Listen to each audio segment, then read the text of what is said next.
जो चीज सिखाई जाती है वो झूठी होती, जो बात जानी जाती है वो और होती है। जानना और सीखने में फर्क है।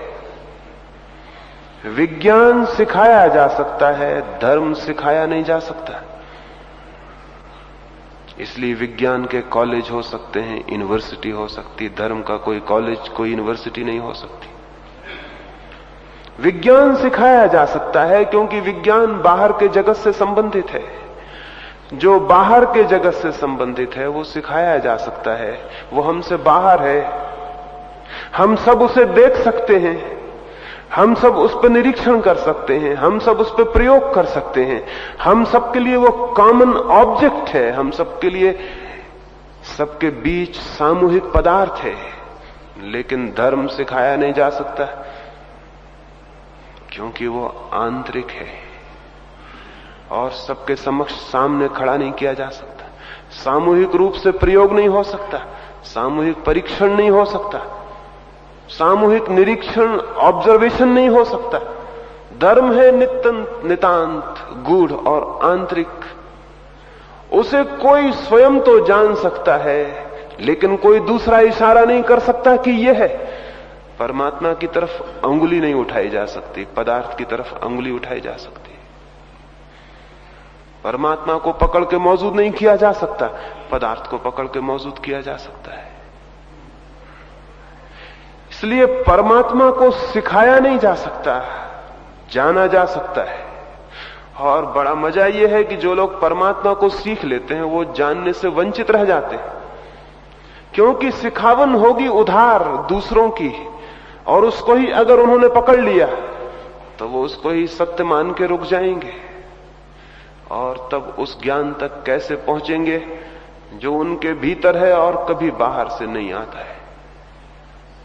इसलिए आज की सुबह पहली जो बुनियादी बात आपसे मैं कहना चाहता हूं वो ये, आपने सुना होगा दूसरे लोग ज्ञान सिखाते हैं, मैं अज्ञान सिखाता हूं। ज्ञान छोड़ना चाहिए। स्टेट ऑफ नॉट नोइंग जो है, अज्ञान की जो सरल अवस्था है, वो बड़ी अद्भुत है, बड़ी क्रांतिकारी।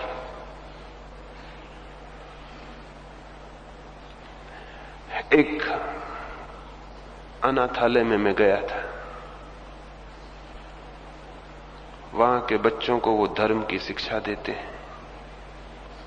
तो मैंने उनसे पूछा क्या सिखाते होंगे, क्योंकि मैं तो समझ ही नहीं पाता कि धर्म सिखाया जा सकता है। असंभव है ये बात। सिखाया जा सकता होता तो 5000 साल हो गए, अब तक आदमी धार्मिक हो गया होता। और हमने सब बातें तो सिखा दी हैं। एक एक आदमी जानता है कि ईश्वर है, आत्मा है, मोक्ष है, फला है, ढिका है, कर्म है, ये है, वह हर आदमी जानता है। लेकिन कोई आदमी धार्मिक नहीं हो गया इस वजह से। बल्कि ये जो इस तरह की बातें जानने वाले लोग हैं बड़े खतरनाक हैं। इस तरह के जानने वाले लोग हमेशा उपद्रव में ले जाते हैं, अधर्म में ले जाते हैं। जो आदमी रोज गीता पढ़ता है कल वो मस्जिद जलाने की सलाह दे सकता है। जो आदमी रोज मस्जिद में नमाज पढ़ता है वो कल मंदिर में आग लगाने की सलाह दे सकता है। बड़े खतरनाक लोग हैं। इनका ये जो ज्ञान है, ये ज्ञान कोई प्रेम नहीं लाता दुनिया में। ये ज्ञान कोई दुनिया में शांति नहीं लाता, युद्ध लाता है, हिंसा लाता है। तो ये ज्ञान तो धार्मिक बनाता नहीं किसी को। फिर भी आप क्या सिखाते हैं? तो उन्होंने कहा आप आए और बच्चों से पूछ लें। मैं गया, उन्होंने खुद ही पूछा ईश्वर है, उन सारे बच्चों ने हाथ उठा दिए। उनको सिखाया था, उनको परीक्षा देनी थी। उनको बताया गया था जब हम पूछें ईश्वर है तो तुम कहना हां ईश्वर है। उन्होंने हाथ उठा दिए। वे हाथ बिल्कुल झूठे हैं। उन बच्चों को कोई भी पता नहीं कि ईश्वर है या नहीं, लेकिन वे हाथ उठा रहे हैं। बुनियाद रखी जा रही है असत्य की। इसी बुनियाद पर उनके जीवन भर का भवन खड़ा हो जाएगा। ये बुनियाद झूठी है, इन बच्चों को कोई भी पता नहीं। और इतना बड़ा असत्य जिन बच्चों को हम सिखा रहे हैं, हम अगर आशा करें कि जीवन में वो सत्यवादी हो जाएंगे तो निहायत नासमझी की बात है। इतना बड़ा असत्य हम उन बच्चों को सिखा रहे हैं जिनको कोई पता नहीं। उनको हम कह रहे हैं ईश्वर है, और जो कह रहा है बड़ा मजा ये, उसे भी कोई पता नहीं, उसे भी किसी ने सिखाया है। मैंने उनके अध्यापक के कान में पूछा, तुम्हें पता है ईश्वर के होने का? मुझे तो नहीं, लेकिन हां है तो जरूर, क्योंकि सब कहते हैं। इन बच्चों को भी सिखा दिया आत्मा है। उन बच्चों ने कहा है, कहां है? उन्होंने अपने हृदय पर हाथ रख दिए, यहां। मैंने एक छोटे बच्चे से पूछा कि हृदय कहां है? उसने कहा ये तो हमें बताया नहीं गया। जो बताया गया वो हम बता सकते, जो नहीं बताया गया वो हम कैसे बता सकते? हृदय कहां है ये उसे पता नहीं, लेकिन आत्मा कहां है तो वो कहता है यहां है। ये हाथ कितना झूठा है, लेकिन ये सीख लिया जाएगा। और जिंदगी भर जब भी प्रश्न उठेगा और जिज्ञासा पैदा होगी और इंक्वायरी पैदा होगी कि आत्मा कहां है, ये झूठा हाथ मशीन की तरह यहां चला जाएगा और कहेगा यहां। ये गेस्चर बिल्कुल झूठा है, ये हाथ का उठना बिल्कुल झूठा है। हम सबके हाथ भी उठेंगे। अगर मैं आपसे पूछूं आत्मा कहां है तो आप कहेंगे यहां। ये हाथ भी वही हाथ है जो बच्चे का उठा के लगा दिया गया था। बूढ़े हो जाने से कोई फर्क नहीं पड़ता है। बचपन में सीखी गई आदतें काम करती रहती हैं। आपसे पूछें आत्मा कहां है, कहेंगे यहां। आपने जाना है यहां क्या है?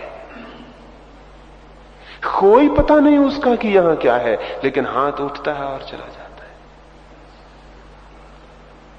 है। ये जो सारी तरकीबें हैं, ये शिक्षाएं नहीं हैं, बल्कि इस एहसास के कारण कि मुझे पता है आत्मा यहां है। कभी आप आत्मा को खोजते भी नहीं, क्योंकि जिसे ये ख्याल पैदा हो गया कि मुझे मालूम है, वो खोजेगा क्यों? हमारी खोज बंद हो गई है सारी दुनिया में धर्म की। इस कारण से नहीं कि नास्तिक बढ़ गए हैं, इस कारण से नहीं कि विज्ञान बढ़ गया है, इस कारण से नहीं कि लोग बुरे हो गए हैं, कलयुग आ गया है। सब निहायत बेवकूफी की बातें हैं, बल्कि इस कारण कि धार्मिक लोगों ने शिक्षा दे दे के हमारे मन इतने ज्ञान से भर दिए कि हमारी खोज बंद हो गई, हमारी इंक्वायरी बंद हो गई। इसका जिम्मा नास्तिकों पे नहीं है, न भौतिकवादियों पर है, इसका जिम्मा धार्मिक शिक्षकों पर है, रिलीजियस टीचर्स पर है, जो सिखाया जा रहे हैं कि ये है, ये है, ये है, और जो ये भी सिखाते हैं कि संदेह मत करना नहीं तो भटक जाओगे। विश्वास कर लेना हम जो कहते हैं उस पर। ये जो सिखा रहे हैं लोग, ये जो ज्ञान देने वाले लोग हैं, ये हैं शत्रु मनुष्य जाति के। इन्होंने हमारे हृदय को, हमारे मस्तिष्क को ऐसे थोथे शब्दों से भर दिया है जिनकी कोई प्रतीति हमें नहीं है, और तब हम एकदम उधार आदमी हो गए हैं, बारूद, जिनके अपनी कोई आत्मा नहीं है। जिनके पास होगी कैसे? जिसके पास अपना कोई ज्ञान नहीं है, उसके पास अपनी कोई आत्मा, अपना कोई बल होता है। जिसका सब ज्ञान दूसरों से आता हो, वो भीतर एकदम सत्वहीन हो जाता है, इंपोटेंट हो जाता है।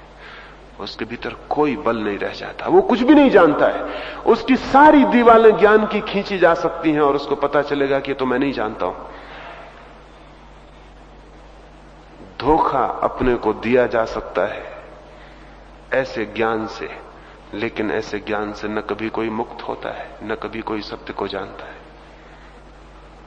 तो मैंने कहा, इन बच्चों के साथ बड़ा दुर्व्यवहार, बड़ा अनाचार कर रहे हो। आज तक अधिक मां बाप और शिक्षकों ने यह किया है। बच्चों के धार्मिक होने की सारी संभावनाएं बंद कर दी हैं। इसके पहले कि उनकी जिज्ञासा पैदा हो, हम उनके शब्द पकड़ा देते हैं, वो शब्द से तृप्त हो जाते हैं। वो तृप्ति झूठी है, और उस तृप्ति की वजह से फिर उनकी खोज बंद हो जाती है, उनकी प्यास समाप्त हो जाती है। क्या करें? शब्दों को हटा दें अपने मन से। आपके भीतर एक लपटती हुई प्यास पैदा होगी जानने की। ज्ञान को हटा दें और आपका अज्ञान आपके प्राणों के भीतर एक प्यास बन जाएगा कि मैं जानूं, क्या है मैं जानूं। ज्ञान का भ्रम टूट जाए तो ज्ञान की यात्रा शुरू होती है, और जो ज्ञान के खूंटों से बंधे रहते हैं उनकी कभी यात्रा शुरू नहीं होती। तो पहला निषेधात्मक काम है ज्ञान से छुटकारा। ये बड़ा कठिन है, क्योंकि अज्ञान से कोई कहे छूट जाओ तो हमको खुशी होती, क्योंकि अज्ञान से छूटने में हमारे अहंकार की तृप्ति होगी। और मैं कहता हूं ज्ञान से छूट जाओ तो बड़ी घबराहट होती, क्योंकि ज्ञान तो हमारा अहंकार है। अहंकार से छूटने में बड़ी बेचैनी होती कि अगर मैंने ज्ञान छोड़ दिया मैं हो गया अज्ञानी। कल 4 लोग कहते थे पंडित जी आप जानते हैं, और मैं खुद ही कहूं मैं कुछ नहीं जानता तो बड़ी मुश्किल हो जाएगी। कल 4 लोग पैर छूते थे, कहते थे तपस्वी हैं, ज्ञानी हैं, वही कहेंगे करिए तो खुद ही नहीं जानते। सारी